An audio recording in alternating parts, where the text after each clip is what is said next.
Hi. Hi, it's diaperperv, And Baby Donnie.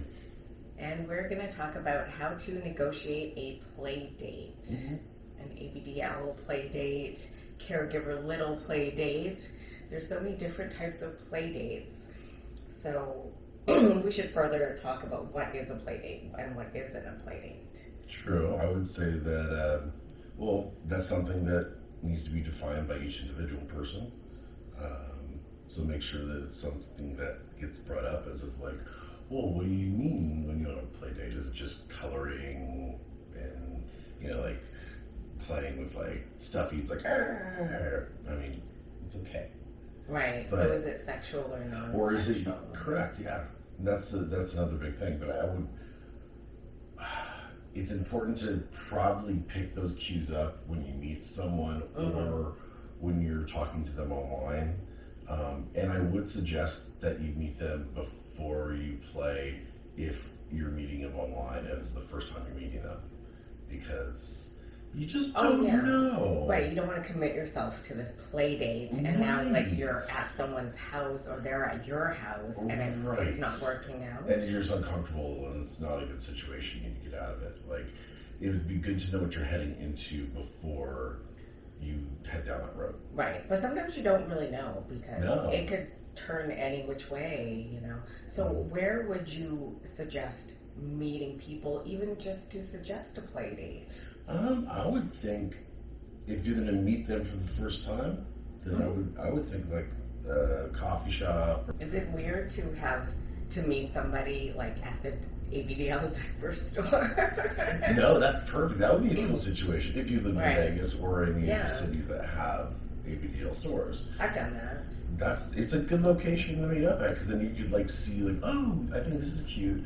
Oh, like this, and then you could buy a bunch of accoutrements to play with. Right. Yeah. No. And then you could kind of plan it out there. Because I've totally done that, where it's like, hey, let's meet at changing times, because where else? Yeah.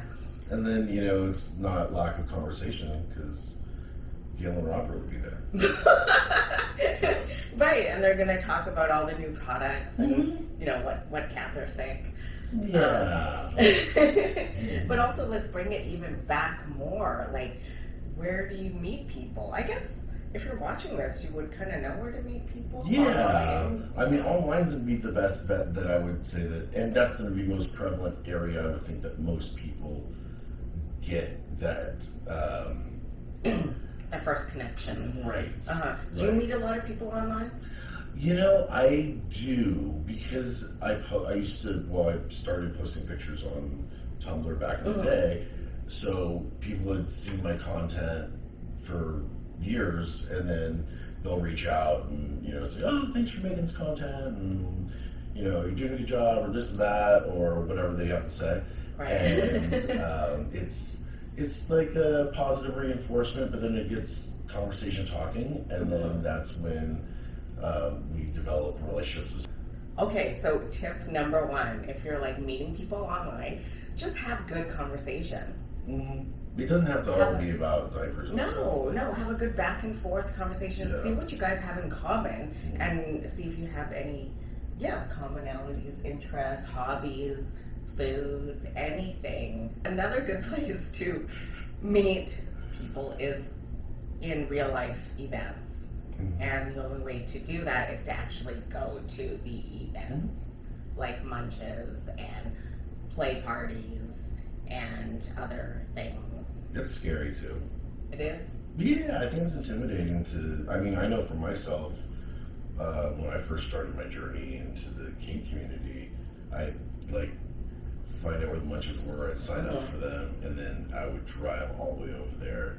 I'd walk past the group, and then I would just keep walking and walk right outside, back to my car. I can't do this. Really? Yeah, I did that a couple of times. Wow. And I was just so afraid. Yeah. But it's what do you have to lose, really? So what got you over it?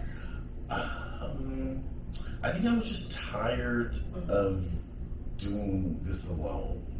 And I wanted to have a sense of community and friendship, but also hopefully find my mommy or daddy, you know? Mm-hmm. So, That's great. yeah. So it's been that Just do it. process. Just do it. Mm-hmm. So that's a good venue. Let me see. I mean, there's, you know, or if you're, that would be the first step. I don't know many people that don't go to Munches and then they have been to like Capcon or you know, any of these other bigger events. No, some people just go. Like, I never went to a Munch Yeah. or anything until CapCon. That was literally my first event. Oh, wow. Yeah, other than the barbecue that Changing Times had that one time, that was it. So I just went to the biggest thing I could. Because I found that least intimidating. Oh, because not all the attention's like right on you. Yes, yeah, because it's not just 5 people or Right, 10 people you right. have to talk to. You have this huge room, this hotel full of people that you can or cannot You could hide in your room really if you wanted. Yeah. So I'm like the opposite. I like the size. Yeah, that's cool. I didn't realize that when we were talking about this, so that's a good perspective. On that same topic, Diaper Active, that's a cool one. I think those go on in different areas, not only Los Angeles. What? I went to one in Houston. Oh, yeah. I tried to look for other diaper actives, Yeah. and I don't think they're like active any longer. Yeah, I don't really know the whole thing, but Yeah. I'm sure that's another option. But I'm sure if you get online, you can find tons of stuff. Yes. I think like someone has to organize the diaper actives and then get a sponsor. You know what I mean? Yeah, it's a process, but you know, it's something that very few people are actually doing. But I feel very appreciative that they do it because it gives me the opportunity to go to these events. Yes. Let's talk about how to negotiate the actual play date. Now, okay. So we found someone online. We're talking online. Set up time and date. I mean, depending on everyone's preference, because sometimes I personally, well, if it's for age play stuff, I prefer to host. But if with other people coming over to my house, I don't want them coming to my house. It's weird. Oh, okay. I only allow babies here. Like people in the know, I guess. Kind of people. Oh, because you don't want them to see all your baby Yes. stuff and then judge you. Well, I mean, yeah, in some ways, but other times I just don't want them to have a misperception about who I am. Oh, okay. And it's a private part of my life, and I don't need to throw that in everyone's face. I just, you know, I just want to invite people that enjoy like and it. trust. Yeah, and I can trust, exactly. Okay. It's a big thing. Okay, cool. So yeah, trust is a big thing too. It's like make sure you play with the right people like that. But make sure you show up on time. That would be a big thing. If it is gonna be a sexual thing, make sure, unless they specifically say not to, I would say to clean out if you're having any anal intercourse. And I would say like the sexual stuff doesn't need to be expected True. 100% of the time, even if you've talked about it. I know, but I would just be, well, that's me. I like to be prepared. So I'm like, I'm going to clean out my butthole. Yeah, I don't know if I could say that, but yeah. But that's, you know, and then that's the same thing of like taking a shower and brushing your teeth. And, just general good hygiene. hygiene. Yeah, you want to make a good impression. And don't arrive in a super stinky, messy diaper that you messed 3 hours ago. Sound like you've had experience with that. No. Okay. Have I had like play dates? I'm trying to think. Not really. I mean, your whole life's a big play dates, I guess. I just say, hey, want to hang out, but then I don't really put any expectations on there. I don't talk about anything, you know, sexual or any specific acts. It's just, hey, let's hang out. And then it's open-ended. Yeah, and then it's just open-ended to see if we get along. and if there is chemistry, because there may not be. Oh, that's horrible. Yes. Oh my goodness. I've had that happen recently. Oh, no. Oh my goodness. We talked about like Yay, all diaper this perv. stuff. Huh? I said, that's a diaper perv. We talked about doing all this stuff together, and when he came over, we got along just fine. Very intelligent, super smart person, great conversation, but on my end, nothing. Nothing. And when I realized that, it was pretty much a turn off. Well, yeah. I don't think you get turned on by that and be like, oh yeah, I'm not attracted to the guy or girl or whoever. But there was nothing, and it was so horrible after I realized that. That there was no chemistry. I think on his end there was, but on mine I was like, no. Yeah. And you know, it doesn't necessarily even have to be looks too, because I've met many good-looking people that are not very good-looking on the inside. It has nothing to do with looks. Yeah. Nothing at And if all. they're dope and sweet and respectful and funny or whatever, just being who they are and can be sincere, it goes a long way. And like that means more to me, honestly. Oh yeah, totally. So what did okay, so I'm still thinking about my situation here. So what I did instead, I didn't tell him that. You just went to the bathroom and left. No, I mean he was at my house, so I just wanted him to finish and just that's it. Yes. Yeah. Should I have told him like, hey, I'm not feeling the chemistry at all. It's not going to work in the middle of it. I mean, that would be very honest.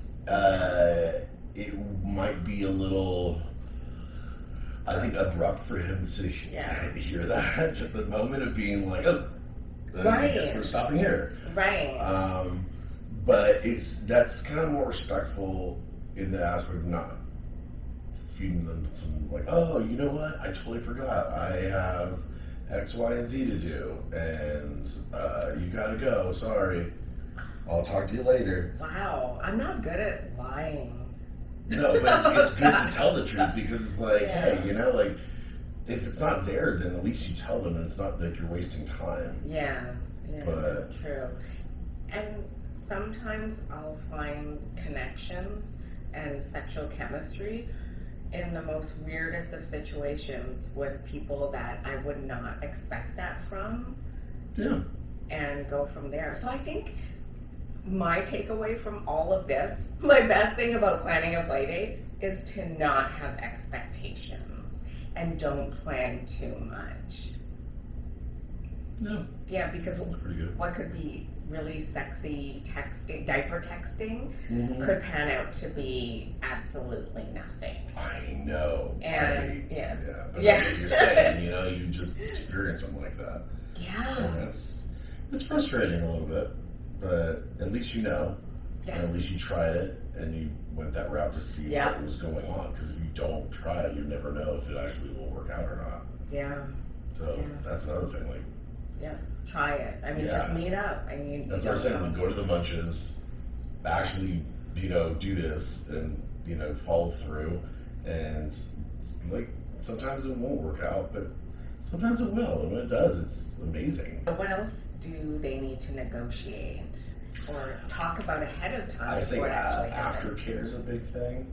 Especially if you're doing a play date, especially if there's any, like, I mean, it could, depending on your play, aftercare is important. And if aftercare is your play, then cool, you're fine. But if there's any like hard stuff going on as impact play or bondage or anything very intense, I would at least hang out, have a little like snack or something. At least hang out. And then, and have a snack and just cuddle and no, honestly, like I like that connection because it builds the whole thing. If it's just a sexual thing, it's not as like genuine. All these interactions are like a story that ideally the best ones have a good beginning and a nice lead up and then a peak and then, you know, and then an ending and a closure. And then you could do it all over again the next time you see them. What if it's just innocent little stuff and playing with toys and stuff? That would be fun. I guess there's not that much expectation. And it's like, hey, what do you want to do? Well, no, there could be expectations of being like, oh, well, you know, you're not going to check me, or you're not going to, do this or do that, and it's like, oh yes, voice it, first. Yeah, talk about, hey, is it okay if we do this? Yeah, I mean that's what Can I change you? Yeah, that's what like during the whole conversations you have online or in person, just chilling out and being your adult self. That's when you discuss all these things that are important to you, any limits you may have, saying like, look, I don't like needles, or I don't like spankings, or I don't like messy diapers or whatever, and at least you tell them, and because people really aren't good mind readers. So no, people aren't mind readers. No, because that doesn't exist. No, that's why you should download. That's another expectation. What list? My ABDL checklist. Oh, is it going to be at the bottom? Yes, right, I'm going to link it right here and in the description. Well, we better check that out then. Yeah, you just check it off, like things that you like or you want to try or you definitely don't want to try or maybe you're open to talking about. This is one observation I've had just from going to events and munches and other things. There are a lot of people that are shy about taking the first step and asking. Does that make sense? Yeah, because it's the fear of rejection. Yeah. Usually when there's a group full of littles, a lot of them are afraid to just make the first move. Like, hey, your diaper looks full. Can I diaper check you? Oh, yes. Like that. Whereas, like, I think from my experience as being a, ex-professional facilitator, I just go up to people and I'll be like, hey, can I diaper check you? Yeah, or, hey, sure. Can I diaper change you? I mean, it depends on the situation too, because there are times I'm sure where guys will probably come up to someone or girls will come up to someone or like, and when it's not really warranted and everyone's like having a conversation somewhere and they're like, hey, can I diaper check you? That would be creeper, right? That would be creeper. I felt like I've done that. That's what I thought you were saying right now. Shut up. I swear. Well, that I've been a creeper. Well, I mean, you like being like creepy, like diaperperv. Okay, is this how like other people see me? No, I thought you said that like this at events. Well, like, be honest. Well, no, but you're like involved with everything, but no one. Well, it's because you're a girl. And most, we might have to cut things out. All of this just sounds so bad. It's because you're a girl. Yeah. That people will allow you to. It's that double standard. What's a good way to say no? If someone was to come up to me and ask for something and I was not wanting to, I would just say no, thank you, and continue on with my conversation, but I'll address them and let them know that I'm, and if it's like maybe not right now, like, hey, I'm doing a few things and I'll be available later tonight maybe or something, then, I'll be out here again, we could play or whatever. But it's, like you're saying, it's good to be honest. Yes. I think honesty is very much key because I feel like if you're not honest and you don't give a hard no or a very definite answer, people can construe it as a yes. What was that Dumb and Dumber where he's like, so you're saying there's a chance? Yeah. And I think I addressed this on a previous video about consent and boundaries, where people, if they don't hear the no, the hard no, then they'll be like, oh, maybe she means later. Mm-hmm. And say no. Yes. Yeah. I was just thinking about that in my head. I don't feel like it. Yeah. they may not hear it as a no. No, like, no, thank you. It's always a good thing to say. Yes. Just say no, thank you.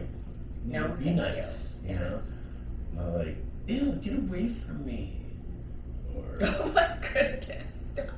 what? People are weird. Have you sometimes. seen that ever? Like, in a real life situation?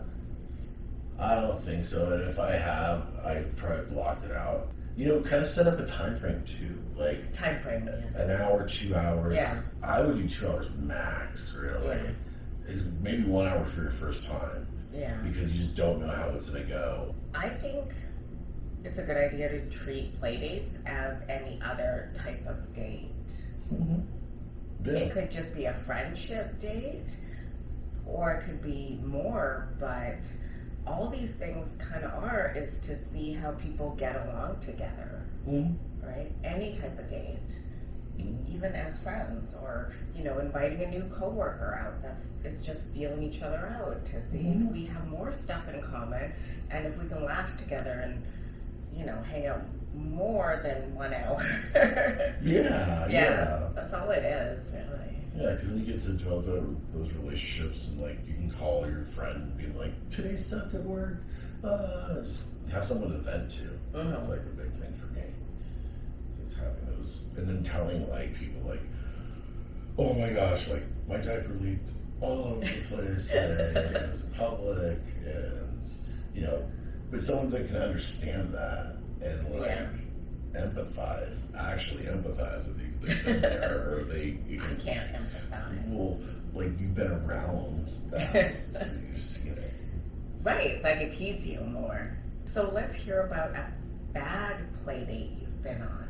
What happened? Well, they didn't show up. That was a bad one. Yeah. A guy that had gum in his mouth, and then he went down to give me a head, and the gum got stuck in my pubic hair.